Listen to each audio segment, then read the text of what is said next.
Hi, I'm Steve Barsick Amstel with High Tech Design Safety. We're a global environmental and conformity firm that deals with product safety and equipment to support you getting your products to market. We support you with UL listing, CE marking, FCC, EMC, EMI, and all those other acronyms that add up to having a product that can get to market. This video will speak mainly about 10 steps to conformity for semiconductor manufacturing equipment. My experience over the years with semiconductor manufacturing equipment includes being on lead at environmental and product safety at Sematech and U.S. Product Safety Manager for Tokyo Electron. In addition to those roles, for 10 years I helped write the standards and was the chairman of the global EHS committee, which wrote standards that we'll talk about today, including SEMI-S2, SEMI-S8, SEMI-S14, and a bunch of others. All these standards mainly deal with the safety and design and testing and certification of semiconductor manufacturing equipment. This outline is going to provide a guide for you achieving SEMI-S2 and CE mark in conformity for your semiconductor manufacturing equipment. And that's mainly the equipment that's going to go in these large fabs.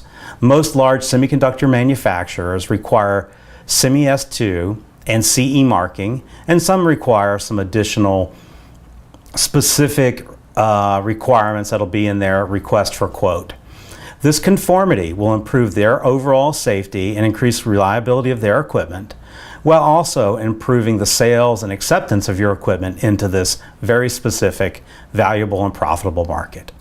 So the first step is to determine the relevant standards. So we're making semiconductor equipment, so definitely SEMI-S2, SEMI-S8, and SEMI-S14 are going to apply.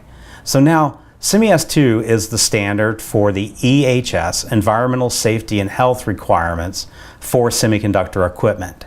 SEMI-S8 deals with the ergonomics, or how a human, your operators and maintenance people, will interface with that equipment and operate it.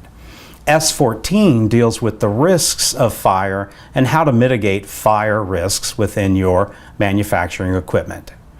For CE, the baseline documents are going to be either IEC 60204, which is electrical for industrial equipment, or IEC 61010, which is electrical safety for measurement and laboratory equipment. From there, you may have additional hazards. You may have lasers, you may have radiation, there might be chemicals, there might be heated baths. There are a lot of different other additional hazards.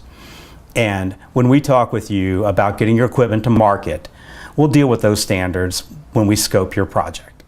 So relevant standards, the 60204 as I mentioned, and the IEC 61010 are going to apply. And as I mentioned, lasers are 60825, and there's a new standard, well, not brand new, but relatively new, for safety of lamps and other lighting equipment used for those kinds of products.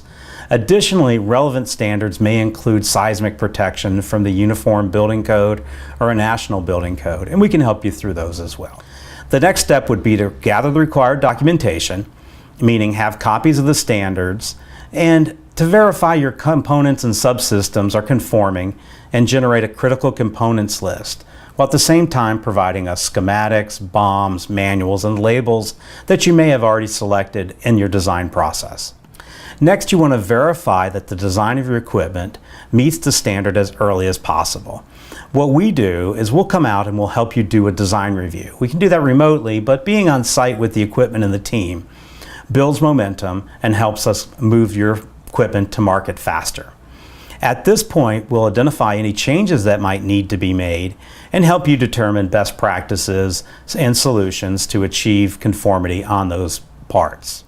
Next, what you want to do is continue to gather additional information, documentation on the parts using in the standards, and verifying your equipment further. And complete verifying that the design and equipment meets the standards once you've done the engineering changes from the design review. Then we will evaluate the system using our own proprietary in-house process that accelerates and eases conformity for your product.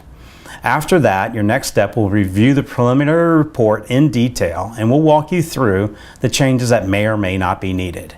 At that point though, we've done a design review, so we're fairly confident you'll be receiving your CE mark and S2 certification at that point. And that's what you want to do, right? You want to accelerate your product to market. From there, we'll evaluate the changes and create an audit program to be sure your equipment continues to be in conformance at your manufacturing site, whether it's your own or a contract manufacturer. And then the final step is to celebrate and announce to the market and your customers that your equipment conforms to these various standards. Issue press releases and let marketing know, and then let's all go have a great time because you are getting your product to market. So let's make these 10 easy steps one easy step and contact me and my team at High Tech Design Safety. You'll see our addresses on the screen and in the links below. Thank you so much and have a great day.